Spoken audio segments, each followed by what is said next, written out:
English మాట్లాడడానికి భయపడుతున్నారా? అయితే మీకోసమే ఈ స్పోకెన్ ఇంగ్లీష్ క్లాసెస్. వెంటనే కాల్ చేసి జాయిన్ అవ్వండి.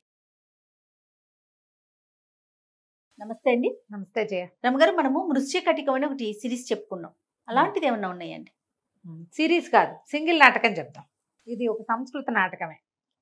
సంస్కృత నాటకం, తెలుగు పేరు మాత్రం తారుమారు. పూర్వం శాండిల్యుడని ఒక బ్రాహ్మణ యువకుడు ఉండేవాడు. కడు నిరుపేద పాపం, భోజనం గడిచేది కాదు వాడికి, మహాభోజనాసక్తి. తన వేరే విద్య పెద్దగా చదువుకోవడానికి బద్ధకం, ఏదో అలా ఉండేవాడు. అయితే ఎక్కడ భోజనం గడవడలు, భుక్తి గడవడలు అతను చేసే పనులతోటి. పెద్ద సంసార తాపత్రయం ఏం లేదు. వాళ్ళ అన్నయ్యలు వదినలు వాళ్ళ తంటాలు వాళ్ళు పడేవాళ్ళు, వీడు ఒకడే. పెళ్ళి గిళ్ళి ఏంలే. సరే ఏం చేశాడు, మనం కొన్న బౌద్ధ భిక్షు అయిపోతే బౌద్ధ భిక్షుని వారు వీరు పిలిచి భోజనం పెడతారు, భోజనం గడిచిపోతుందని బౌద్ధ భిక్షువు అయ్యాడు. కొంతకాలం బౌద్ధ భిక్షువుగా ఉన్నాడు. అప్పుడు ఎప్పుడో ఓసారి అమావాస్యకి పుణ్యానికి ఎవరైనా భోజనాన్ని పిలిచేవాళ్ళు, మిగిలిన రోజున అడుక్కోవాలి. ఏదొస్తే అది తినాలి, 3 ఏళ్ల మించి వెళ్ళకూడదు, 2వ పూట తినకూడదు. ఇవన్నీ ఎవడు పడతాడు, అసలే ఆకలిస్తుంటే. అందుకని మానేశాడు. బౌద్ధ భిక్షువు తర్వాత ఒక సాధువు దగ్గర చేరాడు. సాధువు దగ్గర శిష్యుడిగా ఉన్నాడు. సరే, సన్యాసం లాంటిది సాధువేషంలో ఉండేవాడు. సరే, ఎంతసేపు భిక్ష గురించే మాట్లాడేవాడు. ఆ సాధువు చదువుకోరా నాయన అంటే వినేవాడు కాదు. ఒకనాడు ఏమైంది, సాధువు గారు చాలా చాలా సజ్జనుడు. ఆయన ఆ సాధువు జ్ఞాని, మహాయోగి, సింపుల్గా ఉండేవాడు. ఆయన ఈ మన శాండిల్యుడు ఇద్దరు బయలుదేరారు. ఎక్కడికో వెళ్తుంటే భోజనం చూడాలంటే ముందు భోజనం ఆకలిస్తోందండి అంటే, ఈయన ఎంతసేపు భిక్ష గురించి మాట్లాడుతుంటే విసుగు పుట్టింది ఆయన. అట్లా కాదు, నువ్వు మామూలు విషయాలు ఏం మాట్లాడిపోయినా వాడు భిక్ష మీదకే తీసుకొస్తాడు. వాళ్ళు ఎవరింటికో వెళ్ళాము, ఒక ఊరు వెళ్ళాము, అక్కడ పెద్ద ఆరామం ఉంది, అవన్నీ మాట్లాడగానే మళ్ళీ భిక్ష. ఆవు వ్యాసంలాగా చివరికి అన్నం మీదకే వెళ్తోంది అనమాట. వెళ్తూ ఉంటే సరే, ఆయన ఏమన్నాడు, అక్కడ ఒక అశోక వృక్షాల తోట ఒకటి ఉంది, అశోక చెట్లు, అశోక వనం అనుకుందాం. ఆ అశోక వనాన్ని దాటి వెళ్తే అక్కడ ఇంకేదో ఊర్లోకి వెళ్తారు వీళ్ళు, అక్కడ భోజనం దొరుకుతుంది. అయితే తన అన్నాడు శాండిల్యుడు, అమ్మ బాబోయ్, అశోక వృక్షాల చిగుళ్ళ వెనకాల చిరుతపుల్లు దాక్కుంటాయిటండి, నాకు అసలే చచ్చేవయ్యా, మీరు ముందు వదండి అన్నాడు. అనేసరికి ఆయన అన్నాడు, నువ్వు చదువుకోరా, చదువుకుంటే ఇలాంటి పిచ్చి అపోహలు అవి పోతాయి. అశోక చెట్టు ఆ పైన ఉంటుంది, దాని చిగుళ్ళ వెనకాల ఆకాశంలో చిరుతపులు దాక్కోవటం ఏమిటి, కిందకి గుంపుగా ఉందనుకో, పొదల వెనకాల దాక్కుంటాయి.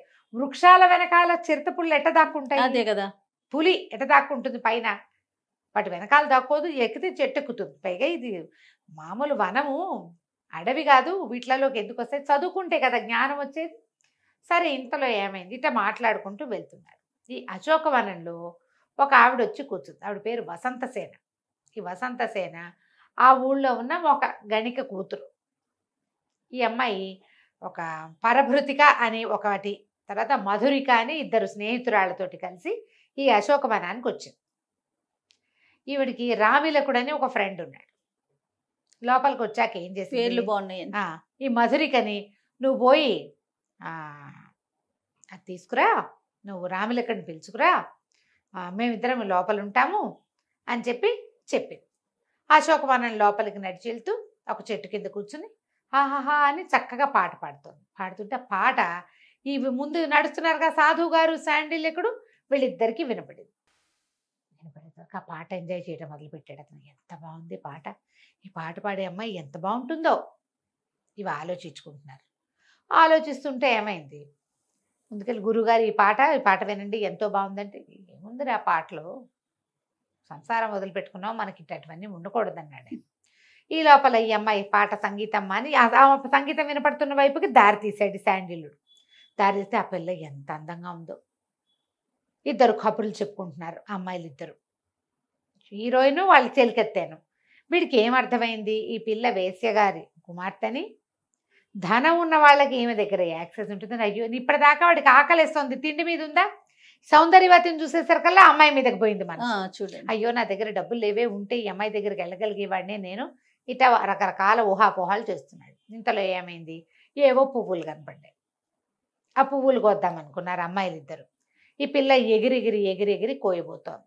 ఇంతలో ఏమైందట, ఈ వసంతసేనకి జీవితకాలం అయిపోయింది.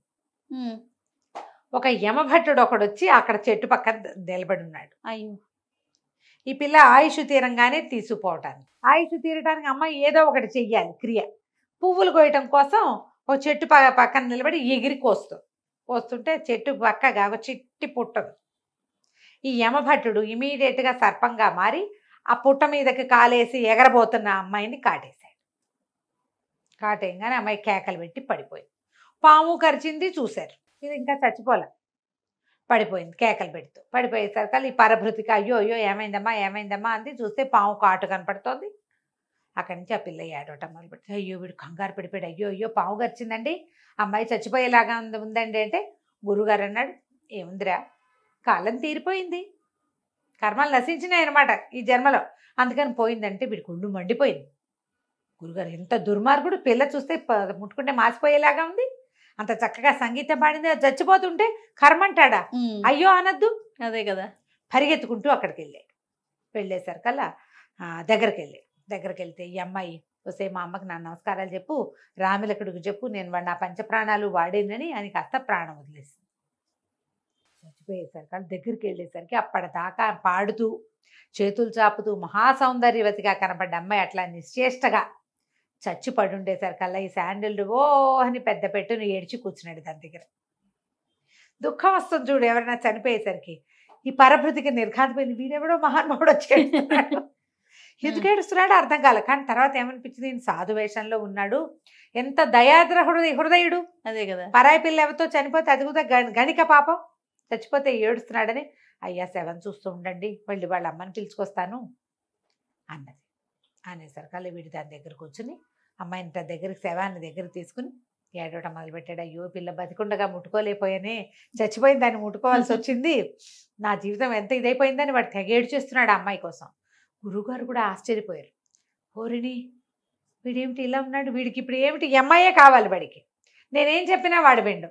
అందుకని ఆయన ఏం చేశాడు, సరే మనం అమ్మాయిగా మారి వీడికి బుద్ధి చెప్దామని తన శరీరాన్ని చెట్టు వెనకాల విసర్జించి ఈ అమ్మాయి శరీరంలోకి పరకాయ ప్రవేశంతో వచ్చేసాడు. వచ్చేసేసి కళ్ళు తెరి చూసేసరికల్లా ఇప్పుడు తెల్లబోయాడు. అమ్మాయి లేచావా అన్నాడు. లేచాను, ఇదేమిటి ఇంత మురిగ్గా ఉన్నావు, నువ్వు నన్ను ముట్టుకోబోక కాళ్ళు చేతులు కడుక్కురా, అప్పుడు ముట్టుకుందు కానీ లేచెళ్ళు నువ్వని. వీడు నిర్ఘాంతపడి, పిల్ల ఎంత పవిత్రురాలు, అవటానికి గణిక కూతురని పిల్ల చాలా మంచి బుద్ధిమంతురాలని పోయి కాళ్ళు చేతులు కడుక్కొచ్చేసరికల్లా ఈ అమ్మాయి వసంతసేన రూపంలో ఉన్న గురుగారు అన్నారు, చక్కగా చదువుకోకూడదు నువ్వు, చదువుకోవాలి, నువ్వు బాగా చదువుకోవాలి, చదువుకుంటే జీవితంలో చాలా అన్నీ వస్తాయి. వీడు తెల్లబోయే ఇదేంటి గురుగారులాగా మాట్లాడుతుంది, ఇందాకటి దాకా పాట పాడుతోంది, సంగీతం పోయి ఇప్పుడు ఏమిటి ఇది వచ్చింది కొత్తగా. వీడు దగ్గర ముట్టుకోకూడదు, దూరంగా నిలబడి మాట్లాడు, చక్కగా చదువుకో. ఇంతలో ఏమైంది, ఆ పరభృతిక పరిగెత్తుకొచ్చింది వాళ్ళ అమ్మని తీసుకుని. వాళ్ళ అమ్మ మెల్లిగా స్థూలకాయ రేళ్ళప్పుడు మెల్లిగా నడిచేస్తుంది. పరభృతిక పరిగెత్తుకొచ్చింది, మధురికేమో రాములికొండి తీసుకొచ్చింది. వాడు పరిగెత్తుకుంటూ వచ్చి ప్రేయసేని దగ్గర పడి, ఎవడరా నువ్వు మీద పడతావు పక్కన నుంచి. ఆ రాములకుడు తెల్లబడి, ఇదేంటి ఏమైంది, నీకు కోపం వచ్చిందా, నేను లేటుగా వచ్చానని నేను వెళ్ళి చెంగు పుచ్చుకోబోయాడు. చిచ్చి చెంగొద్దులు వెధవ నల్లమోహన్ నువ్వును, ఎవడరా నువ్వు ఆడవాళ్ళు ముట్టుకుంటావో అని కాదు. వీని ఎట్లా గుర్తుపడతాడు, గురువు గారు వసంతసేన వేషంలో ఉన్నాడు కానీ రామిలక్కడిని గుర్తుపట్టలేడు, ఆయనకి తెలియదు కదా. రామిలక్కడు తెలిపి, ఏమైంది ఈ అమ్మాయికి, ఎందుకు ఇట్లా మాట్లాడుతోంది. ఆ పరభృతికి పరిగెత్తుకుంటూ వెళితే వాళ్ళ అమ్మతో పాటు వైద్యుడిని తెచ్చింది. వైద్యుడు వచ్చాడు, అమ్మాయికి పాము గరిచింది అని చెప్పేసి మొత్తం ఆయన తెచ్చాడు, విషానికి విరుగుడికి బోళ్ళని మందులు తెచ్చాడు, మొత్తం అన్నీ పరిచాడు. పరవంగానే వసంతసేనది, వైద్యం చదువుకున్నావా నువ్వు, ఏం చదివావు చెప్పు, విషాలు ఎన్ని రకాలు, ఏం మందు వేస్తావు దేనికి అనేసరికల్లా వైద్యుడు తెల్లబడి, ఇదేమిటి పిల్ల విచిత్రంగా మాట్లాడుతోంది, నాకు తెలుసు అని చెప్పబోయాడు. అక్కడి నుంచి ప్రశ్నలు మొదలుపెట్టింది. గురువుగారికి చదవచ్చు, ఆయన వసంతసేన రూపంలో ఉన్నాడు, విషవైద్యుడు రాగానే వాడి మీద ప్రశ్న సంధిస్తున్నాడు. వాడు అన్నాడు, ఇది మన వల్ల దిగేది కాదు, పిల్లకి పిచ్చెక్కినట్టుంది, ఏమిటో కొత్తగా మాట్లాడుతుంది, ఇంకోటి ఎవరినో తెస్తానన్నాడు. ఈవిడేమో రామిలక్కడిని తిడుతుంది, రామిలక్కడిని తిట్టిపోసేస్తోంది. వీడికేమో ఈ శాండిల్లుడు పక్కన నుంచున్నాడు. వీడికి అమ్మాయి ఇంతకుముందు రా మన ఇద్దరం మాట్లాడుకుందామని పిలిచింది కదా, చదువుకో ఇదికో అంటోంది. ఇప్పుడు సడన్ గా రామిలక్కడు వచ్చేసరికి సీన్ అంతా మారిపోయింది. ఏం చేయాలో తెలీదు. ఇంతలో ఏమైంది, ఒక పొరపాటు జరిగింది ఇక్కడ. యమభట్టుడు వసంతసేనని చంపి ఆ జీవుణ్ణి తీసుకుపోయాడు. పైకి వెళ్ళేసరికల్లా యమధర్మరాజు వాడిని పడతిట్టాడు. ఈ వసంత సేన కాదు, ఓహోహో. ఆ వసంత సేన ఇంకోటి. నువ్వు ముందు ఈ వసంత సేనని ఈ బాడీలో ప్రవేశపెట్టి ఆ వసంత సేనని తీసుకురా, ఇంకో ఘడీ కాలమే ఉందన్నాడు. ఓహో. వీడు పరిగెత్తుకొచ్చేసరికల్లా వసంత సేన బతికే ఉంది. ఈ జీవుడిని ఏం చేయాలి ఇప్పుడు? చిట్టనకాల ఇంకొకటి ఉంది కదా. చూడలేదు మొదట. ఓ. ఈ మాట్లాడేవాడెవడో ఏమో వాడికి అర్థం కాలేదు. వసంత సేన ఎట్టా బతికింది? జీవుడేమో మన చేతిలో ఉన్నాడు. వసంత సేన ప్రాణం యమధర్మరాజు యమకింకరుడి చేతిలో ఉంది. ఆ. వసంత సేన ఏమో కూర్చుని విష వైద్యము దాని పాఠాలు చెప్తోంది. అర్థం కాలేదు ఏం జరిగిందో. మళ్ళీ పరిగెత్తుకుంటూ పైకి వెళ్ళాడు. ఆయన అన్నాడు, అట్లా కాదురా, ఒక సిద్ధుడు ఒక ఆయన, సాధువు ఒక ఆయన తన శరీరంలోకి మార్చాడు, ఇవో పని చేయి, దీన్ని అందులోకి మార్చు, అక్కడ వదిలిపెట్టి రావాలి, నువ్వు బాడీలోకి ప్రవేశపెడితే గానీ కుదరదు. అక్కడి నుంచి ఆయన ఏం చేశాడు, ఈ వసంత సేనని తీసుకెళ్ళి ఆ యమభట్టుడు ఆ గురువుగారి శరీరంలో ప్రవేశపెట్టాడు. బాగుంది. ఆయన లేచి కూర్చున్నాడు. ఈ లోపల ఏమో వసంత సేన వాళ్ళ అమ్మ ఏడ్చుకుంటూ వచ్చింది. నా కూతురు అంటే, అమ్మ ఇక్కడికి రావే, నేను ఇక్కడ ఉన్నానని పిలుస్తుంది. ఇక్కడ చూస్తే ముసలి వేషం, జీపు గడ్డం, జుట్టంతా పండిపోయి, కాషాయ వస్త్రాలు, నేనే వసంత సేనని అని ఇట్లా అంటుంది. పాట సవరించుకుంటోంది అనమాట. ముసలాయనేమో అమ్మాయిలాగా యాక్ట్ చేస్తున్నాడు, అమ్మాయి ఏమో గడ్డని ఊరుకుంటుంటుంది, నిమిషానికి ఒకసారి లేని గడ్డ అని. అంత గందరగోళం మెంట్లెక్కిపోతుంది. వాళ్ళకి ఏం చేయాలో తెలియటం లేదు. ఆ తండ్రి వచ్చాడు, ఈ తల్లి వచ్చింది. అక్కడి నుంచి రాములకండు కూడా పిలుస్తున్నాడు. ఇద్దరు ఒకళ్ళని చూసుకుంటున్నారు. ఏం చెయ్యాలో తెలియలేదు. ఇప్పుడు ఎలా ఇది ఎందులో కాదు ఇందులోకి వస్తుంది? వీడికి ఒక్క నిమిషం తర్వాత ఏమర్థమైందంటే, వసంతసేన డిట్టో గురువుగారు లాగా యాక్ట్ చేస్తోందని, గురువుగారేమో వసంతసేన లాగా ప్రవర్తిస్తున్నాడని. మాట అది అంత గొంత అలాగే ఉంది, మొగ్గొంతే. అక్కడి నుంచి వీడు అర్థం కాలేదు, అటు ఇటు చూడడం మొదలుపెట్టారు వీళ్ళు. ఈ లోపల ఇంకో వైద్యుడు వచ్చాడు. వైద్యుడు వచ్చి ఆయనకి తెలిసింది, పిల్ల మీద ఏదో ప్రయోగం జరిగింది, ఎవరో గురువుగారు ప్రవేశించాడు అని చెప్పాడు. ప్రయోగంగా జరిగింది గురువుగారు. ఈ లోపల మళ్ళీ యమకింకరుడు ఆ అసలు వసంత సేనని తీసుకెళ్లి ప్రవేశపెట్టి మళ్ళీ కిందకు వచ్చాడు చూడ్డానికి. ఆయనకే చెప్పాడు, బాబు క్షమించండి, ఇది ఏదైనా మీరు మార్చకపోతే ఇదంతా సెట్ అవ్వదండి. మన ఈ లోపల నన్ను పైకి రానివ్వరు, నరక ద్వారం ప్రవేశము ద్వారం మూసేశారు, నాకు సరిగ్గా బాడీలోకి ప్రవేశపెట్టాలి. వాడు ఎందుకు పరిగెత్తుకొచ్చాడు? వసంత సేన శరీరాన్ని కాల్చేస్తారేమో అని పరిగెత్తుకొచ్చాడు. కాల్చకుండా ఇంకొక ఆయన ఎక్కిపోయాడు అందులోకి. మొత్తానికి ఏం చేశారు, ఆయన బతిమలాడితే గురువుగారు వసంత సేన శరీరంలోకి వసంత సేనని పంపించి తన శరీరంలోకి తను వచ్చాడు. వసంత సేన రాములకుడు వాళ్ళిద్దరు పరభృతికని మధురికని వాళ్ళ అమ్మని వెంబడి పెట్టుకుని వాళ్ళ ఇంటికి వెళ్ళారు. శాండిల్యుడేమో భోజనం పెట్టిస్తారండి ఇవాళకైనా, ఈ రోజంతా ఈ కథతోటే ముగిసిపోయిందని గురువుగారితో కలిసి బయలుదేరిపోయాడు. ఒక్క గంటలో ఎంత కథ తారుమారైపోయింది. నాటకం ఎంత బాగుంటుందో. ఈ పడిపోయిన వసంత సేన టైం అని లేచి కూర్చోటం, గురువు గారి లాగా యాక్ట్ చేయటం, వచ్చిన వాడిని జనాయించేయటం, కామెడీగా ఉంటుంది, ఎక్సలెంట్ గా ఉంటుంది.